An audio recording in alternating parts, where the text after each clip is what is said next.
ሰላም ጤና ይስጥልን አድማጭ ተመልካቾቻችን፣ ግንቦት 7 2017 ዓ.ም ዕለታዊ መረጃዎችና ዘገባዎችን ይዣለሁ። የተለያዩ መረጃና ዘገባዎችን ወደ እናንተ እያደረስኩ አብሬያችሁን ቆያለሁ። በአማራ ክልል የተለያዩ አካባቢዎች የተደረገ ካለው ውጊያ ጋር በተያያዘ ዝርዝር አሁናዊ መረጃዎችን ይዣለሁ። በራያ ቆቦ ወረዳ ጮቢር አካባቢ ሌሊቱን በካምፕ ላይ በነበረውን ጥቃት በተመለከተ ዝርዝር መረጃዎች ደርሰውኛል። ይህንን አደርሳችኋለሁ። ከዚህ ጋር በተያያዘ እንደዚሁ አንድ ከፍተኛ ወታደራዊ ኮሎኔል እንደዚሁ የቀብር ስነስርዓታቸው ተፈጽሟል በደሴ ከተማ። ከዚህ ጋር በተያያዘም አዲስ መረጃ አለኝ። ትላንትና በመራቤቴና አካባቢ በነበረው ውጊያም እንደዚሁ ወታደራዊ መሪና አጃቢዎችን ጨምሮ ጉዳት የደረሰባቸው አውደ ውጊያዎች ተደርገዋል። ከዚህ ጋር በተያያዘ ዝርዝር መረጃዎች አሉኝ። በሌሎች አካባቢዎችም ያሉ ዝርዝር መረጃዎችን አካትቼ ይዣለሁ። በዚህ ሰዓት በአለፋና በተለይ በሻውራ ቀጠና የተደረገውን ውጊያ በተመለከተ ዝርዝር መረጃዎች አሉኝ። ማዕከላዊ ጎንደር በለሳና አካባቢው የወረዳውን ካቢኔ አባል ጨምሮ በውጊያ ላይ ደርሰውን ጉዳት በተመለከተም ዝርዝር መረጃዎችን የምሰሙ ይሆናል። እነዚህ ከግንባር መረጃዎች ናቸው። በመምህራን ስብሰባ ጋር በተያያዘ እንደዚሁ ትላንትና በተለያዩ የሀገሪቱ አካባቢዎች መምህራን ስብሰባ ነበራቸው። ከብልጽግና ካድሬዎች ስብሰባ ጋር በተያያዘ አዳዲስ መረጃዎችን ሰማላችሁ። አዲስ አበባና በሌሎቹ አካባቢዎች የሕክምና ባለሙያዎች ሶስተኛ ቀኑን በያዘው ከፊል የስራ ማቆም አድማቸው ቀጥለዋል። ከዚህ ጋር በተያያዘ የታሰሩ ሐኪሞች አሉ። እንደዚሁም ደግሞ ከዚህ ጋር ተያይዞም የተላለፉ መመሪያዎች አሉ። እነዚህንም በዝርዝር የምነግራችሁ ይሆናል። በትግራይ እንደዚሁ የተቃውሞ ሰልፍ እየተደረገ ነው። ትናንትና ህወሓት በምርጫ ቦርድ ተሰርዟል። ይህንን ተከትሎ የተቃውሞ ሰልፍ እየተደረገ ይገኛል። ከዚህ ጋር በተያያዘም እንደዚሁ ዝርዝር መረጃ አለኝ። የግንባር መረጃዎችንና የአካባቢያዊ የፖለቲካ ዲፕሎማሲያዊ ወታደራዊ መረጃዎችን እየተከታተላችሁ አብራችሁን ስለምትቆዩ በእጅጉ አመሰግናለሁ። በርካቶቻችሁ የተለያዩ አስተያየቶችን ልካችሁልኛል። አሁንም በአርሶ አደሮች ማዳበሪያ የዘር ግዥ ጋር በተያያዘ ያልተፈቱ ችግሮች አሉ የሚሉትን ጨምሮ በተለያዩ አካባቢዎች እንደዚሁ የትግሉን ህልውና በሚፈታተኑ ጉዳዮች ላይ የተለያዩ አስተያየቶችን አድርሳችሁኛል። ተመልክቻቸዋለሁ። አመሰግናለሁ። እንግዲህ የአንድነቱን በተመለከተ ትግል ወደፊት መሄድ አለበት በሚለው በርካታ አስተያየቶችን ተቀብያለሁ። በሌላ ጊዜ መለስባቸው ይሆናል። በሰዓት ግን አጭር ርዕሰ አንቀጽ አለ እንደ ሚዲያ የተዘጋጀ። ይህን ርዕሰ አንቀጽ በማቅረብ ነው ወደ መረጃዎች የሚሄደው። ርዕሰ አንቀጽ የትግል ትልቁ ማሸነፊያ መንገድ ጽናት ብቻ ነው። በትጥቅ ትግልም ሆነ በሰላማዊ ትግል የዓላማ ጽናት ከሌለ ድልና አሸናፊነት የለም። በየትኛውም የህይወት መንገድ ጽናትና ብርታት ያስፈልጋል። በአማራ ህዝብ የህልውና ትግል ውስጥ ትናንትና አያሌ ጀግኖች በጽናት ታግለው ደማቸውን አፍስሰው በደማቅ ታሪክ ጽፈው አልፈዋል። ዛሬም እልፍ ታጋዮች አስፈላጊውን የህይወትና የደም መስዋዕትነት እየከፈሉ ይገኛሉ። ነገም ትውልድ የትግል ቅብብሎሹን ይቀጥላል። በደምና በአጥንቱ ለህልውናና ለመስዋዕትነቱ ይዋደቃል። የትጥቅ ትግል አያሌ ፈተናዎች የተሞሉበት፣ መውደቅ መነሳት የበዛበት፣ በከባድ መከራ ውስጥ የሚታለፍ ትግል መሆኑ የአደባባይ ሀቅ ነው። የተገመቱና ያልተገመቱ አያሌ ፈተናዎችን መጋፈጥ ይጠይቃል። የትግል መሪህ ድንገት ከፊትህ ሊሰዋ ይችላል። የምትወደው ታጋይ ጓደኛህ፣ ወንድምህ፣ ጠባቂህ ደሙ እየፈሰሰ አጥንቱ እየተከሰከሰ በሞትና በህይወት መሃል ሆኖ ሲያጣጥር ትመለከተው ይሆናል። አካለ ጎደሎ ሆኖ ዘላለማዊ ያልጋ ቁረኛ ሆኖም እንደዚሁ ሲቀር ትመለከት ይሆናል። በራስህ የቅርብ ያልከው ሰው የፖለቲካ ክህደት ይፈጸምብህ ይሆናል። ደባና ሴራ ተሰርቶ ኃይል በራስህ ላይ ሊነሳብህ ይችላል። ኃይል ሊበተንብህ ይችላል። የጠላት ወዳጅ ሆኖ ከውስጥ የሚተኩስብህ ይኖራል። ረሃብ፣ ርዛት፣ የሕክምና ጦት ሰራዊትህን ፈትኖ ከረሃብ ጦርነት ይሻላል ብሎ በተስፋ መቁረጥ ያልተገባ ውሳኔ ሊወስንብህ ይችላል። የጦር መሪ ሆነህ ታጋይ ሲራብ ሲጠማ በጠላት ሲከበብ ምርጫ የምታጣበት ሰማይና ምድር የሚደበላለቁበት ሁኔታ ተፈጥሮብህ ይሆናል። ድል ስታደርግ ደግሞ በተቃራኒው ታጋዩ በወኔ ሲጨፍር በድል ሲያስገመግም ነገንም ድል እንደግማለን እያለ ምድርና ሰማይን በደስታ ሲያደባልቅ ተመልክተ ይሆናል። ያኔ አንተም የመዋጋት አቅምህ፣ የጦር መምራት ሞራልህ ይጨምራል። ታጋዩ የሚተማመንብህ፣ ህዝብ የሚያከብርህ ትሆናለህ።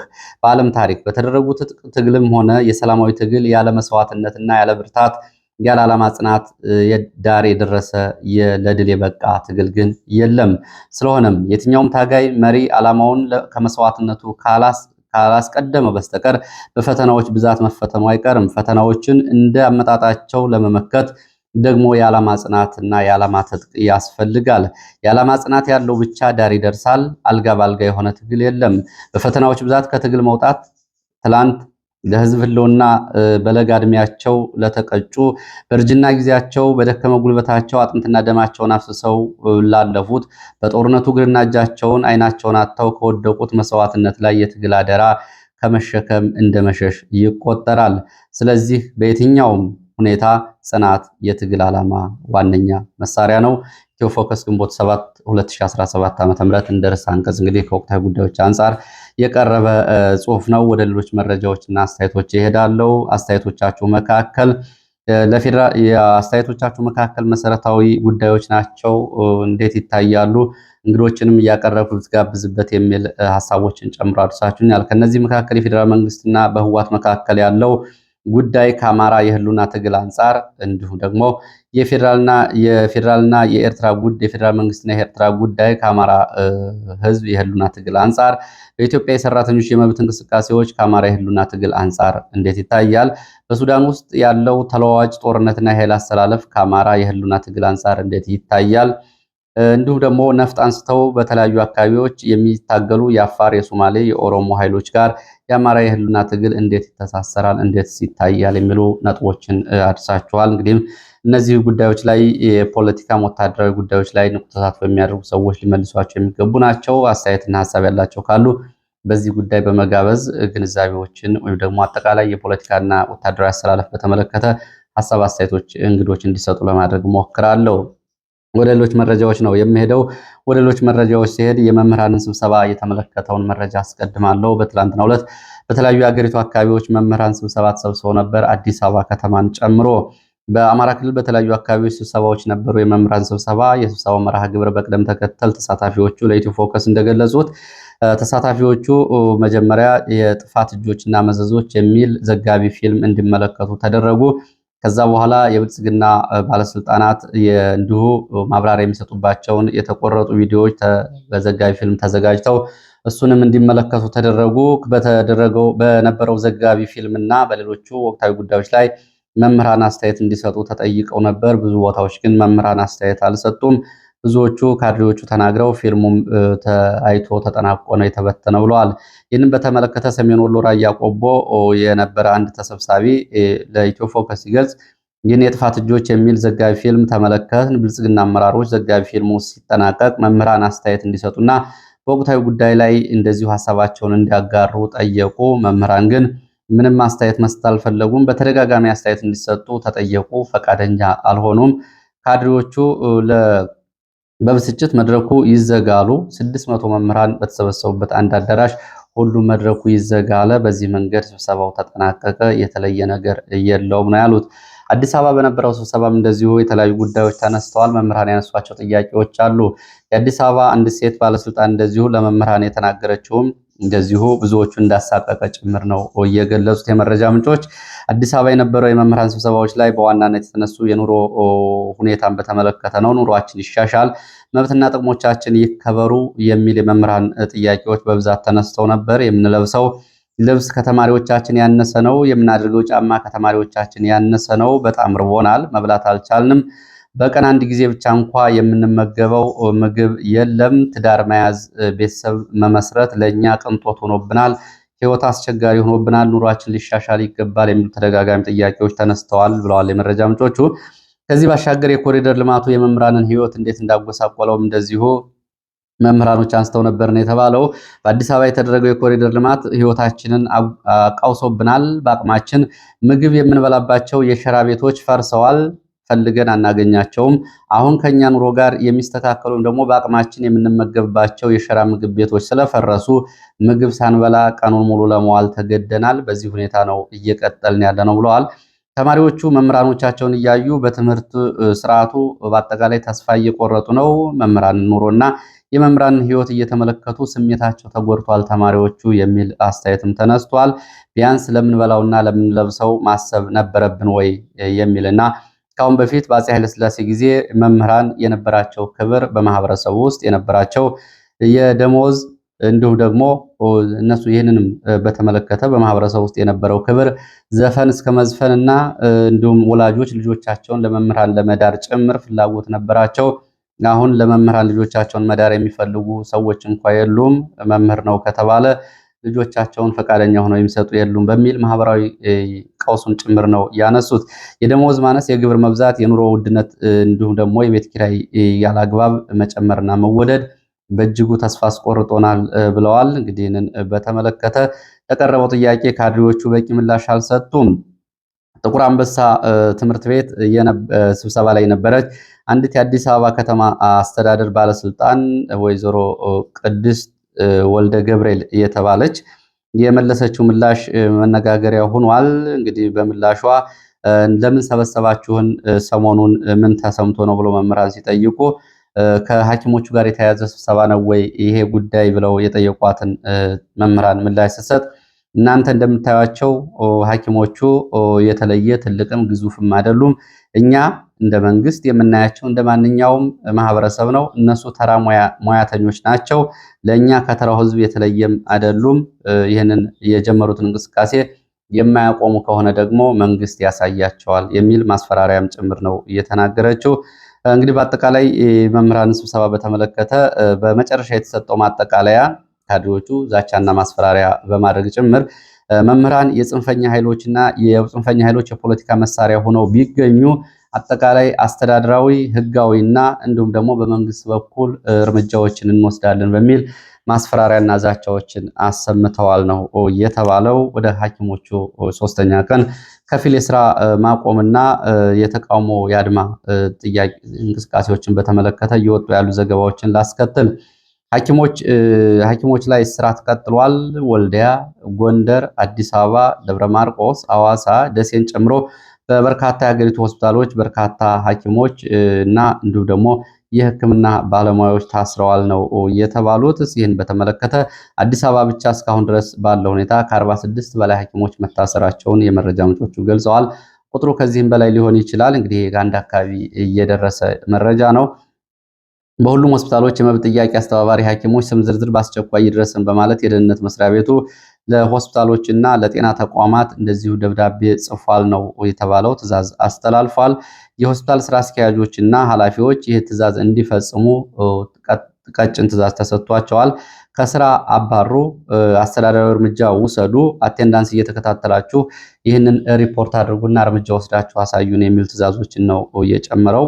እንግዲህ ትዕዛዙ ሐኪሞች መብት ጥያቄ በተመለከተ ዓለም አቀፍ ትኩረቶችን እያገኘ ነው። የአድማ አስተባባሪዎቹ ደግሞ አድማችን በተገቢው መንገድ እየቀጠለ ነው፣ ዛሬም ሶስተኛ ቀኑን ይዟል፣ ስለዚህ አድማው ይቀጥላል ነው የሚሉት። የመብት ጥያቄው በበርካታ ዓለም አቀፍ ሚዲያዎች እየተዘገበ ነው የሚገኘው። በትላንትናው ዕለት እንኳ ቢቢሲ ፎከስ ኦን አፍሪካ የሚለው በኢትዮጵያ ሐኪሞችን የስራ ማቆም አድማ በተመለከተ ሰፊ ሽፋን ሰጥቶ ዘግቦታል። የሀገር ውስጥ ሚዲያዎችም እንደዚሁ የሐኪሞቹን የስራ ማቆም አድማ በተመለከተ ሰፊ የዘገባ ሽፋን እየሰጡት ነው የሚገኙት። ይህን እያደረጉ ያሉት የግል ሚዲያዎች ናቸው። በአንጻሩ የኢትዮጵያ የመንግስት ሚዲያዎች ግን ምንም እንዳልተፈጠረና ጉዳዩንም በአላየ እያለፉት ነው የሚገኘው። ለወትሮ በህዝብ ገንዘብ በህዝብ ግብር የሚተዳደሩት የመንግስት ሚዲያዎች በታሪክ እንኳ ከህዝብ ጎን ተሰልፈው አያውቁም። አሁን የመምህራንን የመብት ጥያቄዎች እንዲሁም ደግሞ የሐኪሞቹን የጥቅማጥቅምና የደሞዝ ጥያቄዎች በተመለከተ አንድም ቦታ ሽፋን ሲሰጡት አልታየም። ወደ ሌሎች መረጃዎች እሄዳለሁ። ወደ ሌሎች መረጃዎች ሲሄድ ወደ ሰሜን ወሎ አለማጣ ከተማ የሚወስደን መረጃ ነው የማስከትለው። በአለማጣ ከተማ የህወሓት ታጣቂዎች የ15 ዓመት ታዳጊ በቡድን ደፍረዋል። ትላንትና ግንቦት 6 ቀን ነው ይህንን አስገዶ መድፈር በቡድን እየፈጸሙት ተብሏል። 5 ታጣቂዎች ናቸው በቡድን እየተፈራረቁ በታዳጊዋ ላይ ይህንን አስነዋሪ ድርጊት የፈጸሙት። ስሟ ለዘገባ ሲባል የተለወጠው ሜሮን በታዳጊዋ ትምህርት ቤት ነው በቡድን እየተደፈረችው ተብሏል። ይሄ ጉዳይ ዛሬ አለማጣ ከተማ ውስጥ መነጋገሪያ ሆኗል። በርካታ ሰዎች አጀንዳ አድርገውታል። ከፍተኛ የህዝብ ቁጣ አለ። ነዋሪዎች ልጆቻችን ትምህርት ቤት አንልክም እያሉ ነው የሚገኙት ተብሏል። ሰሞኑን አለማጣና አካባቢው የነበሩ ተከታታይ ውጥረቶችና አጠቃላይ ከተኩስ ጋርም በተያያዘ የነበሩ እንቅስቃሴዎችን ወታደራዊ ተጠንቀቅ በተመለከተ ዘገባዎቹን አድርሻችሁ ነበረ። ትናንትና ደግሞ አስገዶ መድፈር ፈጽመዋል። ሌላው በዚሁ አለማጣ አቅራቢያ ራያ ቆቦ ከተማ በቅርብ ርቀት ሌሊቱን በወታደራዊ ካምፕ ላይ ከባድ ጥቃት ተፈጽሟል። ሌሊቱን ፋኖ በወታደራዊ ካምፕ ላይ በፈጸመው ጥቃት ከፍተኛ ሰብአዊ፣ ቁሳዊና ወታደራዊ ጉዳት ደርሷል ይላሉ የዓይን እማኞች። ይህንን በተመለከተ በትልቅ ወታደራዊ ካምፕ ላይ በተፈጸመ ድንገተኛ ጥቃት ሌሊቱን ከፍተኛ ተኩስ ነበረ። ተኩሱ ከሌሊቱ 7 ሰዓት እስከ 10 ሰዓት ድረስ ቀጥሎ ነበር ይላሉ የዓይን እማኞች። አንድ የዓይን እማኝ በርካታ የመንግስት ወታደሮች ሙትና ቆስለኛ ሆነዋል። 6 የመንግስት ወታደሮችን አስክሬን እርሻ ማሳይ ላይ ተመልክቻለሁ ዛሬ በጠዋት ለወታደሮች ነግሬያቸው አስከሬኖቹን አንስተዋል ሲል አንድ ዓይን እማኝ ይህንን ገልጿል። በሌላ በኩል ደግሞ ተኩሱ እስከ 10 ሰዓት ተኩል ቀጥሎ ነበረ። ከጮቤ በር ተብሎ ከሚጠራው ባሻገር እንግዲህ ካምፑ ጮቤ በር የነበረው ካምፕ ነው ጥቃት ተፈጸመበት። ከዚህ ባሻገር ዋልካ ተብሎ የሚጠራው ዋጃ አቅራቢያ እንዲሁም ደግሞ ኢንዱስትሪ ሰፈር እየተባለ የሚጠራው ቆቦ ከተማ አቅራቢያ በእነዚህ አካባቢዎችም ከፍተኛ ተኩስ ሲደረግ ነበር ብለዋል የዓይን እማኙ። በኦራል በርካታ አስክሬኖች እና ቁስለኞች ዛሬ ረፋዱን ሲጓጓዙ ተመልክቻለሁ የሚሉት የዓይን እማኝ ወደ ወልዲያ ነው አስክሬኖችና ቁስለኞች ተጓጓዙት ብለዋል። በጥቃቱ ከፍተኛ እልቂት የደረሰ ይመስለኛል ሲሉ በቁጥር አላወቅነው እንጂ ከፍተኛ ጥቃት ነው እየተፈጸመው ብለዋል። በዚህም ሌላ የመረጃ ምንጮች ደግሞ ከፍተኛ ወታደራዊ መሪዎች ጭምር ሳይገደሉ አልቀሩም። ወደ ወልዲያ የተላኩ ቁስለኞችና አስክሬኖች ይህንን ሲናገሩ ከተላኩ ቁስለኞች ይህንን ሰምቻለሁ ብለዋል። ይቅርታ ዝርዝር አሃዛዊ መረጃዎችን በተመለከተ እስካሁን ድረስ የወጣ መረጃ የለም። በፋኖ ሆነ በሰላማዊ ሰዎች ላይ ከዚህ ጋር በተያያዘ የደረሱ ዝርዝር ጉዳቶች ወደፊት እየተጣሩ የሚቀርቡ ይሆናል። ይህንን ተከትሎ መከላከያ ጮቢበር ተብሎ ከሚጠራው አካባቢ ጮቢ ማርያም እየተባለ ከሚጠራው አካባቢ በተከታታይ መድፍን ጨምሮ ተከታታይ ተኩሶችን ሲያሰማ ነበር። የመድፉ ድምፅ ወልዲያም፣ አለማጣም፣ ቆቦን ጨምሮ በተለያዩ አካባቢዎች ይሰማ ነበር ነው የተባለው። በዚህ ተከታታይ የመድፍ ተኩስ የደረሰው ጉዳት እየተጣራ ነው ተብሏል። ዝርዝር መረጃዎች ወደፊት ሲደርሱ ወደ እናንተ የማደርስ ይሆናል። ወደ ደሴ የሚወስደን መረጃ ላስከትል። ደሴ ከፍተኛ ወታደራዊ መሪ የቀብር ስነስርዓት ተፈጽሟል ነው የተባለው።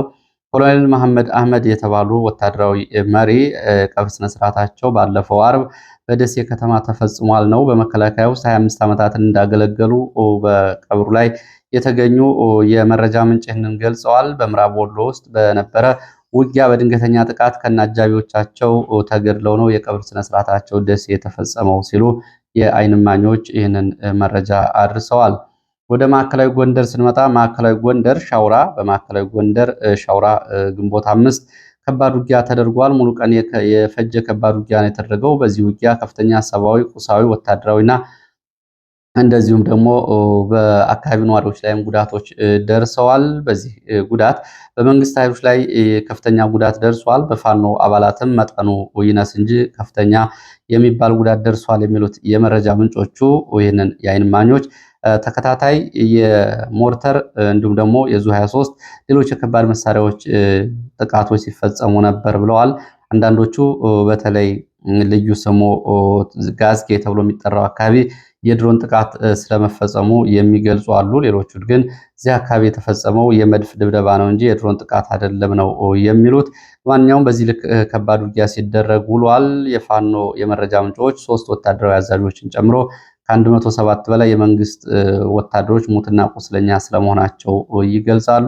የአካባቢ ነዋሪዎችም ከፍተኛ ጉዳቶች ደርሰዋል ሲሉ ነው ይህንን የገለጹት። ማዕከላዊ ጎንደር ምስራቅ በለሳ ጫማ ቆራጭ ተብሎ የሚጠራ ቀበሌ እንደዚሁ ውጊያ ተደርጓል። በዚህ ውጊያም እንደዚሁ ወታደራዊ ኪሳራ፣ ሰብአዊ፣ ቁሳዊ ጉዳቶች ደርሰዋል ነው የተባለው።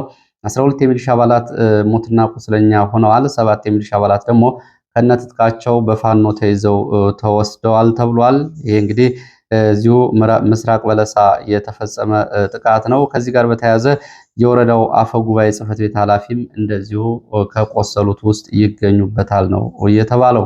ወደ ሸዋ የሚወስድን መረጃ ላስከትል። ሸዋ መራቤቴ፣ ችጉር፣ ኮራ ማርያም፣ ታሞበርና ዋረኝ በሚና ማጋስ ተብሎ በሚጠሩ አካባቢዎች ትናንትና በተደረገው ውጊያ ከፍተኛ ሰብአዊ፣ ቁሳዊ፣ ወታደራዊ ጉዳት ደርሷል ተብሏል። በተለይ ችጉር ወይም ደግሞ ኮራ ማርያም ተብሎ በሚጠራው አካባቢ በተፈጸመው ድንገተኛ ወታደራዊ ጥቃት ወታደራዊ አዛዥና አጃቢዎቹ ጉዳት ደርሶባቸዋል ተብሏል። ወታደራዊ መሪው ወደ ሆስፒታል ቢገቡም ሊተርፉ አልቻሉም ይላሉ የሕክምና የመረጃ ምንጮች።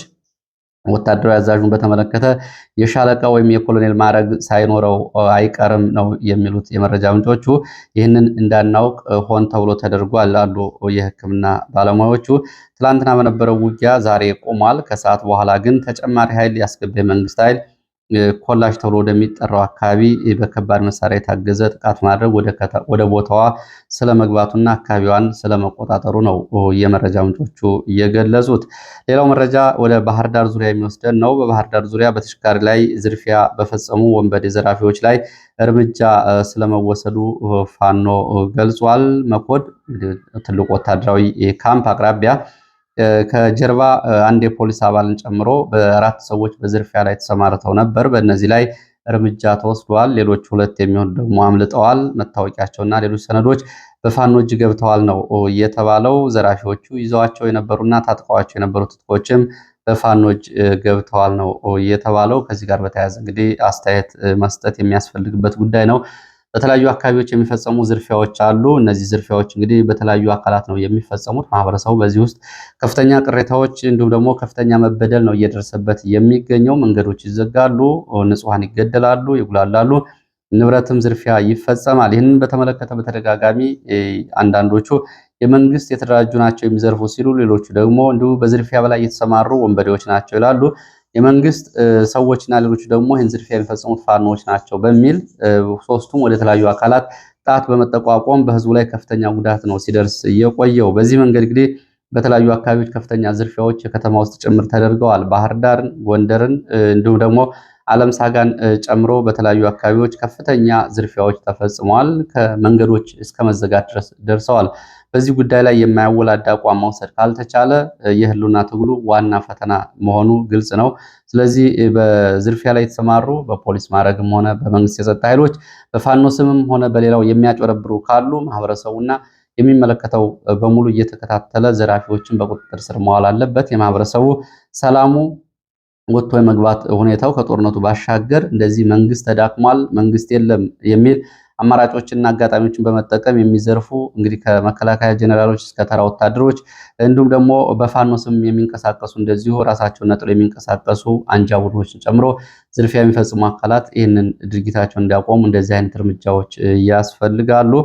ወደ ሌላ መረጃችን ሄዳለሁ። ወደ ሌላው መረጃችን ሲሄድ ወደ ማይጨው የሚወስደን መረጃ ነው የማስከትለው። በማይጨው ከተማ ዛሬ ማለዳ ጀምሮ በርካታ ህዝብ የተገኘበት የተቃውሞ ሰልፍ እየተደረገ ነው ተብሏል። ይህ ሰልፍ በደብረ ጽዮን የሚመራውን የህወሓት ቡድንን እያወገዘ ነው የሚገኘው። ጦርነት አንፈልግም፣ የደብረ ጽዮንን የጦርነት ነጋሪት እንቃወማለን፣ ህወሓት በራያ ህዝብ ላይ በደል ፈጽሟል፣ ደቡባዊ ዞን ላይ ያለው ወረራ ይቁም፣ የደብረ ጽዮን ቡድን ጣልቃ ገብነት በአስቸኳይ ይቁም፣ ደቡባዊ ዞን በደብረ ጽዮን የጦርነት ጥሪ ወጥመድ ውስጥ አይገባም፣ የደቡባዊ ዞን ወይ ደግሞ ራያ እያሉ የሚጠሩት ነው ህዝብ ድምፅ ሊሰማ ይገባል፣ የሻዕቢያ ተላላኪ የሆኑ አመራሮችን አንቀበልም፣ ደቡባዊ ዞን የራያ ህዝብ የራሱ ማንነት የሚወስንበት መንገድ የራሱ መንገድ ነው፣ ጣልቃ ሊገባበት አይገባም የሚሉና የአንድ ትግራይ የሚሉ መፈክሮችን ጭምር የያዙ ሰልፈኞች ማይጨው አደባባዮችና የጎዳና ሰልፎችን አድርገዋል። እንግዲህ የጉዳዩ በትግራይ ውስጥ ያለውን የፖለቲካ ሁኔታ ፍንትው አድርጎ የሚያሳይ ነው። ከቀናት በፊት የደቡባዊ ዞን እየተባለ የሚጠራው የማይጨው ቀጠና የካቢኔ አመራሮች ከጊዜያዊ አስተዳደሩ ጀነራል ታደሰ ወረደ ጋር ተሰባስበው ነበር። 14 ጥያቄዎችን ነው ያቀረቡት። በነ ደብረ ጽዮን ቡድን ተፈጽሟል ያሉትንና በኮር አመራሮች እና ከኮር አመራር በላይ ባሉ የህወሓት ወታደራዊ መሪዎች ተፈጽሟል ያሉትን መፈንቅለ መንግስት በማውገዝ በዞኑ ላይ እየተፈጸመ ያለውን በደል በማንሳት 14 ጥያቄዎችን አቅርበዋል። ከዛ ባሻገር ደግሞ በደቡባዊ ዞን ስምሪት ከወሰዱ እና የህወሓት ወታደራዊ አዛዦች ጋር ስብሰባ እንሰበሰብን በሚል ከሁለት ቀናት በፊት ስብሰባ ረግጠው መውጣታቸው ይታወቃል። ጌታቸው ረዳ በፋና ቴሌቪዥን ተከታታይ የክፍል ቃለምልልስ አድርጓል። ደቡባዊ ዞን የሚባለው አካባቢ እንግዲህ ከህወሓት ፖለቲካ እየተነጠለ ስለመሆኑና ሂደቶቹ ይህንን ነው የሚያሳዩት። ጌታቸው ረዳ ከስልጣን ተነስቷል በሚል በህወሓት ጉባኤ ላይ የዞኑ የካቢኔ አባላት የዞኑ የህወሓት አባላት በሙሉ አልተገኙም። አሁን ደብረጽዮን ደቡባዊ ዞን ያለውን በኃይል እናስተካክላለን የሚል ጋዜጣዊ መግለጫ መስጠቱን ተከትሎ ነው ይሄ የአጸፋ ምላሽ ሰላማዊ ሰልፍ የተጠራው። በአመዛኙ እዚህ አካባቢ የሆኑ ከደቡባዊ ትግራይ ዞን የሆኑ በርካታ ታጣቂዎች ወደ አፋር ሂደው ነፃ መሬት በሚል ትጥቅ ትግል መጀመራቸውም ይታወቃል። ይህንን ትጥቅ ትግል እያደረጉ ያሉት መጋል ተብሎ የሚጠራ ቦታ አካባቢ ወታደራዊ ካምፕ አድርገው ነው በአፋር ውስጥ። የጀነራል ታደሰ ወረደ እነዚህ ታጣቂዎች ወደ ሰላማዊ መንገድ እንዲመለሱ ጥያቄ በጠየቀበት ጊዜ የዞኑ የካቢኔ አባላት እነዚህ ሰዎች የወጡት ለትግራይ አጠቃላይ ጭቆናና ነጻነት ነው እንጂ የደቡባዊ ዞን ብቻ አድርጋቸው አታቅርቧቸው በሚል እንግዲህ ደቡባዊ ዞን እየተባለ የሚጠራው ከአድዋ ፖለቲካ እየተነጠለ በሂደት ደግሞ በዚህ አካባቢ ባለው እንቅስቃሴ ጌታቸው ረዳና የፌዴራሉ መንግስት የትግራይን ፖለቲካ እንደዚሁ ለመበተን ይህን አካባቢ በሆነኛ መንገድ እየተጠቀሙበት እንደሆነ የሚያሳይ ነው። ከውጭ ወዳገኘኋቸው መረጃዎች ሄዳለሁ። ከውጭ ለ3 ዓመታት የዘለቀው የሩሲያና የዩክሬን ጦርነት ያቆማል የተባለ ድርድር በቱርክ ሊደረግ ነው። የሁለቱ ሀገራት የልዑካን ቡድን መሪዎች ቱርክ ገብተዋል ነው የተባለው። በዩክሬን በኩል ፕሬዚዳንት ዘለንስኪ፣ በሩሲያ በኩል ደግሞ ከፑቲን ውጭ ያሉ ሌሎች ባለስልጣናት የመሩት የልዑካን ቡድን ወደ ኢስታንቡል ቱርክ አምርቷል ነው የተባለው። ቱርክ በዚህ ዓመት እንግዲህ ይህንን ትልቁን ጦርነት ጨምሮ የኢትዮጵያና የሶማሊያን ውጥረት እንዲሁም ደግሞ የሱዳንን ውጥረቶች በማስተባበር በኩል በዓለም አቀፍ ደረጃ የዲፕሎማሲ ተጽዕኖዋን እያሳደገች ስለመምጣቷም ይሄ ማሳያ ነው። ወደ ጎረቤት ሱዳን ስንሄድ በጎረቤት ሱዳን ኦምዱርማን ቀጠና በተከታታይ በተፈጸመ የድሮን ጥቃት የኤሌክትሪክ መሰረተ ልማት ወድሟል። በዚህ ምክንያት ኦምዱርማን የሚባለው የካርቱም የከተማዋ ክፍል ሙሉ በሙሉ በጨለማ ተውጧል ነው የተባለው። የኤሌክትሪክ ኃይል ተቋርጧል 3 ጊዜ በተፈጸመ የድሮን ጥቃት ተብሏል። የሱዳን ጦር ኮርዶፋን የሚባለውን ግዛት ሙሉ በሙሉ ፈጥኖ ደራሽ ኃይሉ ማጽዳቱንና መቆጣጠሩን ገልጿል።